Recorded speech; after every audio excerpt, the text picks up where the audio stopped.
नमस्कार विद्यार्थी मित्रांनो, आज आपण बालभारती पाठ्यपुस्तकातील धडा क्रमांक 8 अभ्यासणार आहोत।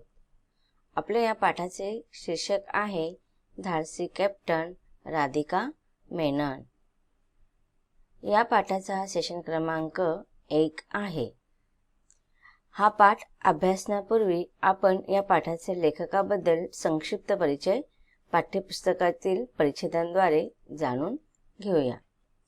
धाडसी कॅप्टन राधिका मेनन या पाठाचे लेखक आहेत मच्छिंद्र ऐनापुरे। यांचा जन्म 1974 साली झालेला आहे।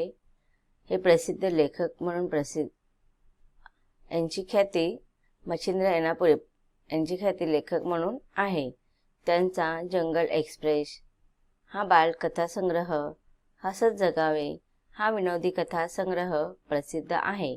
याशिवाय त्यांच्या किशोर, छावा केशरी आदी बालमासिके यांमधून बालकथा प्रसिद्ध आहेत।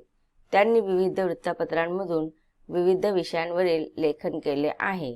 ब्लॉगवर त्यांचे आजवर 1200 लेख प्रसिद्ध आहेत।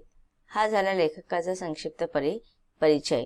जर तुम्हाला लेखकांबद्दल अधिक माहिती जाणून घ्यायची असेल तर तुम्ही गुगलवरती सर्च करू शकतात।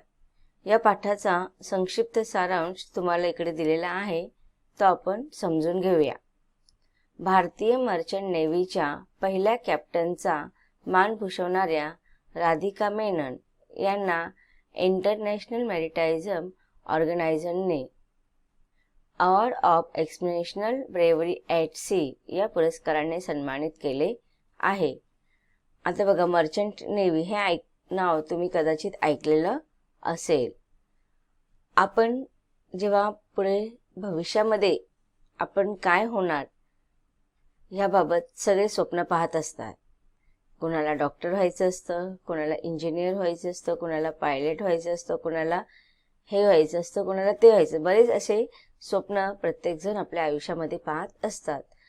आज बहुतेक विद्यार्थी लहान वयापासूनच मर्चंट नेव्हीमध्ये काम करण्याचे स्वप्न बाळगतात। मर्चंट नेव्ही ही जी नोकरी आहे किंवा हा जर व्यवसाय आपल्याला करायचा असेल, नोकरी करायची असेल तर आपण हा कुठे केला जातो, तर हा समुद्रामधील जे माल वाहतूक जहाज असतात, मालाची नेहाण करणारे जे जहाज असतात त्या जहाजांवरती काम केलं जातं। त्याला आपण मर्चंट नेव्ही असे म्हणतो। याचा एक विशिष्ट प्रकारचा कोर्स असतो जो प्रत्येक विद्यार्थी त्यांच्या गुणांवरती, प्राप्तांकांवरती याच्यामध्ये ॲडमिशन घेऊन त्यांचं करिअर करू शकतात। तर अशाच या मर्चंट नेव्हीमध्ये भारतातील पहिल्या कॅप्टनचा मान भूषवणाऱ्या राधिका मेनन यांना award of exceptional bravery at sea या पुरस्काराने सन्मानित केला। आणि कोणच्याद्वारे केला गेला, तो हा इंटरनॅशनल मॅरिटाइम ऑर्गनायझेशन द्वारा हा सन्मान त्यांना प्रदान किंवा सन्मान देण्यात आलेला आहे। तर का? कारण की त्यांनी ॲट सी, सी म्हणजे काय? समुद्र, समुद्र, ब्रेव्हरी म्हणजे काय? शौर्य, बहादुरी।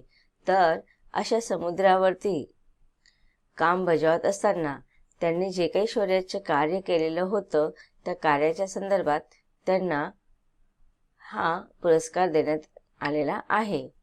मग असं काय त्यांनी शौर्य केले होतं हे आपण या पाठाच्या माध्यमातून समजून घेणार आहोत।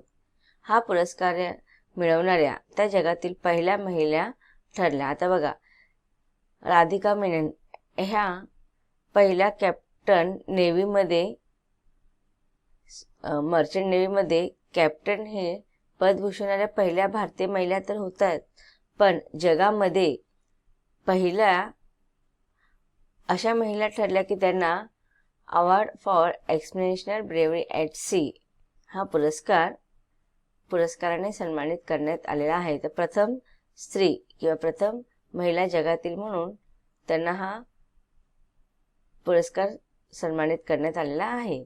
राधिका मेनन यांनी जीवाची बाजी लावून बंगालच्या उपसागरात वादळात सापडलेल्या 7 मच्छीमारांना वाचवले.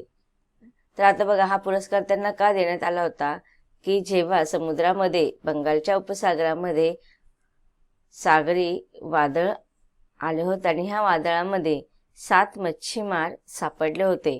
मग अशा या 7 मच्छीमारांना किंवा मासेमारांना वाचवल्यामुळे त्यांना हा पुरस्कार देण्यात आलेला आहे. प्रस्तुत पाठात त्यांच्या शौर्याचा परिचय करून दिलेला आहे. प्रस्तुत पाठ हा किशोर मे 2017 या मासिकातून घेण्यात आलेला आहे. चला तर आता आपण प्रत्यक्ष पाठाकडे वळूया. बघा, पाठाच्या सुरुवातीलाच तुम्हाला राधिका मेनन यांचं हे मर्चंट नेव्हीच्या युनिफॉर्ममध्ये असलेलं हे छायाचित्र आहे. तुम्ही जर गुगलवरती त्यांच्याबद्दल अधिक माहिती जाणून घेतली तर तुम्हाला त्यांचं व्यक्तिमत्व आणि त्यांनी स्वतः दिलेली त्यांची जी काही त्यांनी त्यांच्या पत्रकारांद्वारा जे काही त्यांचे संवाद आहेत किंवा त्यांचा जो अनुभव आहे, प्रत्यक्ष अनुभव त्यांच्याद्वारे तुम्ही ऐकू शकता. आता पाहूया ह्या पाठाद्वारे राधिका मेनन यांचा जीवन परिचय आणि त्यांचे शौर्याबद्दल जाणून घेऊया. राधिका मेनन. राधिका या केरळच्या कोदुनगलर भागात लहानाच्या मोठ्या झाल्या. बघा, त्यांचं बालपण कुठे गेलेलं आहे तुम्हाला प्रश्न विचारू शकतात. तर त्याचं उत्तर काय येणार? कोदुनगल. धाडस आणि काहीतरी करून दाखवण्याची हिंमत हे त्यांचे गुणविशेष होत. बघा, लहानपणापासूनच त्यांच्या मनामध्ये वेगळं काहीतरी करून दाखवायचं, नेहमी धाडसी वृत्ती ठेवणे हा त्यांचा बालपणापासूनच पाहण्यात आलेला एक गुण आहे. मोकळ्या वेळेत त्यांचं नेहमी सागर किनारी भटकणं, फिरणं व्हायचं. त्यामुळे उसळणाऱ्या नखऱ्या लाटांना पाहून त्यांच्या सोबतीनं अनंत अशा सागर सफरीला जावं असं त्यांच्या मनाला वाटायचं. आता बघा, ते जिथे राहत होते लहानपणी किंवा बालपणी, तिथे फार मोठा समुद्रकिनारा होता आणि मग ह्या समुद्रकिनाऱ्यावरती सतत नेहमी भटकणं, फिरणं व्हायचं. आणि जेव्हा त्या अथांग सागराकडे पाहायच्या तर त्यांना फार अप्रूप वाटायचा, आनंद व्हायचा. आणि ह्या समुद्राच्या उसळणाऱ्या नखऱ्या लाटांना पाहून असं वाटायचं त्यांना की नेहमीच त्यांच्या त्यांच्या सोबतीला अनंत अशा, अनंत म्हणजे ज्यांचा काही अंत नाही, तर त्यांना अशा या सागराचा अनंत असा प्रवास करायचा होता. म्हणजेच लहानपणापासूनच समुद्रकिनाऱ्याची त्यांना ओढ होती. समुद्राबद्दल त्यांना विशेष आवड होती की नेहमी ते फिरायला म्हणून जायचे की नाही. भटकंती करत असताना ह्या अथांग सागरामध्ये नेहमी आपण बघा, आता सागर कसा असतो? अनंत किंवा अथांग. अनंत म्हणजे की ज्याचा अंत नाही. आपण जेव्हा समुद्रकिनारी जातो तर आपल्याला त्याचं क्षितिजाबरोबर मिलीन झालेलं दिसतं. म्हणजे आपल्या नजर जिथपर्यंत पोहोचू शकणार नाही अशा ठिकाणी तो पसरलेला असतो. त्याचा अंत आपल्याला दिसत नाही. मग अशा ह्या सागर सफरीला जाण्याची त्यांची ही इच्छा होती आणि ती त्यांनी लहानपणापासून जोपासलेली होती, बाळगलेली होती. या लाटांना पाहूनच त्यांनी नौसेनेत जायचं निश्चित केलं. मग बघा, आता त्यांनी काय केलं, जेव्हा ते समुद्रकिनाऱ्यावरती फिरायला जायचे, उसळत्या लाटांना पाहायचे आणि तेव्हाच त्यांनी मनामध्ये ठरवून टाकलं की पुढे जाऊन मी भविष्यामध्ये नौसेनेमध्ये नक्की जाणार. त्यांनी त्यांचं करिअर किंवा त्यांचं भविष्य हे लहानपणापासूनच जोपासलं होतं आणि त्यासाठी त्या नेहमी प्रयत्नशील होत्या. त्यांच्या आईवडिलांनी त्यांच्या या निर्धाराला विरोध केला. आता त्यांनी जो बघा, एक निश्चय करणे, एक निर्धार करणे आणि एक फक्त गोष्ट आपण ठरवणे, याच्यामध्ये फरक असतो. की तुम्ही पण बघा ना, आता लहान वया म्हणजे तुम्हाला भरपूर जण विचारतात, तुम्ही इयत्ता 8वी मध्ये आहात आता, की 2 वर्षांनी तुम्ही 10वी पास व्हाल. मग 10वी झाल्यानंतर तुम्ही काय करणार? तुम्हाला पुढे काय व्हायचं आहे? मग तुम्ही कसं, कधी म्हणतात मला डॉक्टर व्हायचं आहे, कधी म्हणतात मला इंजिनियर व्हायचं आहे, कधी म्हणतात मला दुसरं काहीतरी व्हायचं, खेळाडू व्हायचं आहे, किंवा जो तो आपापल्या आवडीनुसार त्यांच्यामध्ये असलेल्या कलानुसार आपलं क्षेत्र निवडण्याचा प्रयत्न करत असतात. पण हे कसं असतं, तुम्ही फक्त ठरवत असतात, पण तुम्ही निश्चय जर केला किंवा निर्धार केला तर त्याच्यासाठी आतापासूनच तुम्ही प्रयत्नशील असाल. मग राधिका मेनन यांनी सुद्धा नौसेनेत जाण्यामध्ये जो निश्चय केला होता तो त्यांचा निर्धार पक्का होता. म्हणून बघा, त्यांच्या आई वडिलांनी त्यांच्या या निर्धाराला विरोध केला. त्यांना वाटलं होतं की ही जोखमीची नोकरी आहे, आपली नाजूक मुलगी समुद्रातल्या धोक्यांचा सामना कसा करेल. पण आता बघा, इथे तुम्हाला प्रश्न विचारण्यात आलेला आहे, तर ह्या प्रश्नाचं उत्तर तुम्ही इथून मार्क करू शकता. काय केलेलं आहे की आईवडिलांनी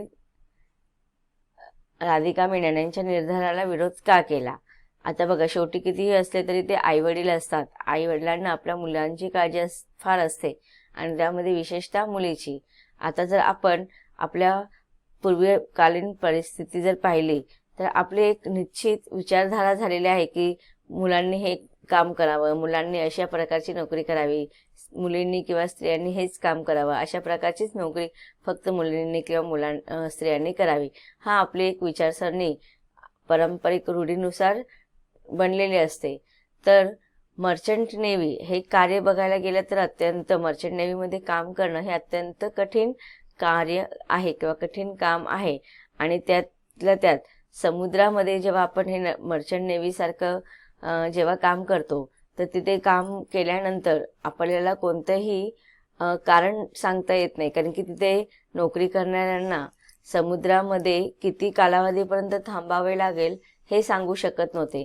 कधी त्यांना 1 महिना, 2 महिना, 3 महिना, कधी कधी तर 6 महिने किंवा कधी कधी तर वर्षभर सुद्धा तिथे कार्यरत राहावं लागतं. मग बघा, असं हे मर्चंट नेव्हीमध्ये कार्य करणे किंवा काम करणे किंवा करिअर करणे म्हणजे काय की समुद्रामध्ये जे काही मालवाहतूक असतात किंवा समुद्रामध्ये जे काही लढाऊ विमान वगैरे असतात त्या विमानांवरती, मालवाहतुकांच्या विमानांवरती कार्य करणे ही तिकडची ती नोकरी असते. मग ह्या नोकरीच्या दरम्यान मग बघा, ते मालवाहतुकीचं जहाज जेव्हा सुटेल तर ते किनाऱ्यापर्यंत, दुसऱ्या निश्चित स्थानापर्यंत जाईपर्यंत कितीतरी कालावधी जाऊ शकतो. तो निश्चित कालावधी नसतो. कधी एखादं माल वाहतूक जहाज दुसऱ्या किनाऱ्यावरती नेण्यासाठी आणि पुन्हा तिथून रिटर्न येण्यासाठी असा हा कालावधी कधी 1 महिन्याचा, 2 महिन्याचा, 15 दिवसाचा किंवा 6 महिन्याचा सुद्धा असू शकतो. म्हणजे एकदा जहाजावरती गेले तर ते रिटर्न येईपर्यंत त्यांना तिथे जहाजावरतीच राहावं लागतं. मग ती स्त्री असो किंवा पुरुष असतो. मग अशा या नोकरीबद्दल राधिका यांच्या आईवडिलांना वाटायचं की ही कसली जोखमीची नोकरी आहे. जोखमीची म्हणजेच का, कारण की याच्यामध्ये बघा, आता समुद्रामध्ये कधीही काही होऊ शकतं. कधी वादळ येऊ शकतं, कधी जहाजामध्ये समस्या निर्माण होऊ शकतात. मग अशा प्रकारे तिथे आपल्या जीवनाची शाश्वती नसते की आज आपण गेलो तर सांगू शकत नाही की अचानक वादळ आलं किंवा अचानक जहाजामध्ये काही बिघाड झालं किंवा अचानक कधी शत्रू पक्षातील लढाऊ विमानांनी आक्रमण केलं तर त्यावेळेस आपल्या जीवनाला धोका असू शकतो. म्हणून ही राधिका मेनन यांच्या आईवडिलांना वाटायचं की ही जोखमीची नोकरी आहे आणि ह्या समुद्रामध्ये कार्य करण्यासाठी असे धाडसी माणसं हवेत. पुरुष मंडळींना आपण काय म्हणतो, स्त्रिया कशा असतात, नाजूक असतात की नाही, त्या शरीराने पण नाजूक असतात आणि मनाने सुद्धा नाजूक असतात, म्हणजेच कमजोर असतात.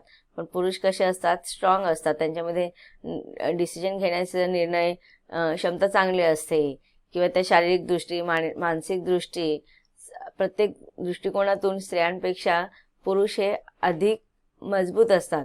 त्यामुळे अशा प्रकारची नोकरी पुरुषांनी केली तर ठीक आहे अशी आपली विचारसरणी असते. तशीच मग राधिका मेनन यांच्या आईवडिलांना पण असं वाटत होतं, एकतर ही जोखमीची नोकरी आहे आणि त्यात समुद्रामध्ये येणाऱ्या वेगवेगळ्या धोक्यांचा सामना माझी ही नाजूक मुलगी कशी करणार, असं आईवडिलांना काळजी वाटत असल्या कारणाने राधिकाच्या आईवडिलांनी ह्या नोकरीसाठी सुरुवातीला त्यांना विरोध केला. पण उत्तुंग इच्छाशक्ती असलेल्या राधिकाने त्यांना यासाठी राजी केलं. बघा, आता राधिका यांचा निश्चय काय होता, निर्धार जो होता तो अत्यंत दृढ होता. त्यांची जी इच्छाशक्ती होती की त्यांनी त्यांची इच्छाशक्ती, मनामध्ये इच्छा निर्माण केली आणि त्याच्यावरतीच त्या अडीक राहिल्या की कितीही काही झालं तरी मी ही नोकरी करणार म्हणजे करणार, मला या क्षेत्रामध्ये माझं करिअर करायचं आहे म्हणजे करिअर करायचं आहे. यासाठी त्यांनी त्यांच्या आईवडिलांना सगळ्या प्रकारचं समजावून सांगितलं आणि अशा ह्या त्यांच्या उत्तुंग इच्छाशक्तीला राधिकाच्या आईवडिलांना मान्यता द्यावी लागली. त्यांनी आईवडिलांना ह्या क्षेत्रात कार्य करण्यासाठी त्यांची संमती मागून घेतली, त्यांना तयार केलं. तर विद्यार्थी मित्रांनो, आतापर्यंत पाठाच्या या भागामध्ये आपण काय शिकलो? धाडसी कॅप्टन राधिका मेनन यांचा आपण जीवन परिचय पाहत असताना त्यांचं बालपणाविषयी संक्षिप्त माहिती जाणून घेतली आणि या पाठाच्या लेखकाबद्दल संक्षिप्त परिचय जाणून घेतला. पाठाच्या सुरुवातीलाच लेखकाने राधिका मेनन यांच्या निर्धाराचं वर्णन केलेलं आहे. पुढे लेखक त्यांनी या क्षेत्रामध्ये कशा रुजू झाल्या, कशा कार्यरत केलेलं आहे याचं सविस्तर वर्णन ते आपल्याला सांगणार आहेत. पण त्या पाठाच्या पुढील परिच्छेदामध्ये आपल्याला जाणून घ्यायचं आहे. पण आपण हा सर्व अभ्यास पुढील भागात अभ्यासणार आहोत. धन्यवाद.